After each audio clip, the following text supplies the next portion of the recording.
So pre-COVID, we're about 90% automotive and 10% medical. We had met in the boardroom as just ourselves, as our management team and our engineering team, and said, what could we do to help? We signed up for a near impossible task because it needed to be done. So what are we great at and how do we apply it to this? And the obvious thing was face shields. So then it was the entire week we formed a group of people, of doctors, nurses, paramedics, firefighters, and anybody who would potentially be using it, including the general public. The fact that I can actually talk to them and know that my feedback matters and that they really took my suggestions seriously, and so that was actually very nice.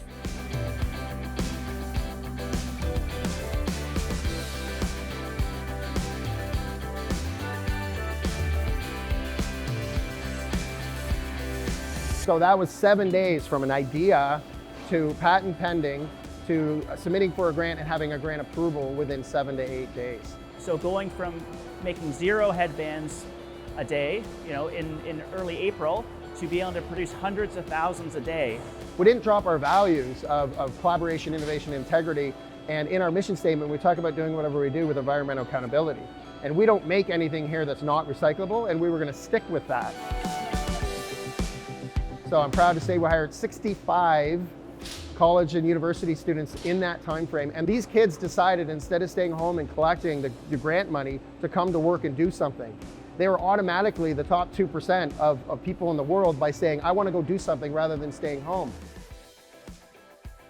So during all that time frame, we had achieved orders from the provincial and federal governments. We were up to 17 million on order, and then Ontario called and said we want another 10 million. And we said, well, we don't have the space or capacity to do that right now. So one way to do that was to move our warehouse into the local hockey arena, which Oro Monte, proudly offered to us to help take our automotive product. We also started having problems for space here on site. So we talked to the drive-in, which is right across the road. So they offered up the whole drive-in. So we have trailers parked over there. All our staff parks over there in order to help give us the space that we needed to keep going. So it's collaborations with Honda, the Township Oro Monte, the hockey rink, and the fire station. Ryder, Gibson Transport, SBS, Arnhem Plastics, Sterling Industries. And it's truly a community effort, and we couldn't have done it unless we all worked together. MPC has really come through. I mean, they are able to manufacture these face shields and are able to supply not only locally, nationally, and I hear worldwide. And so it's a source of pride that MPC's right here locally, here in Oro Monte. We've shown the strength of Ontario manufacturing. We can produce the products we need, better quality, cheaper, right here in Simcoe County.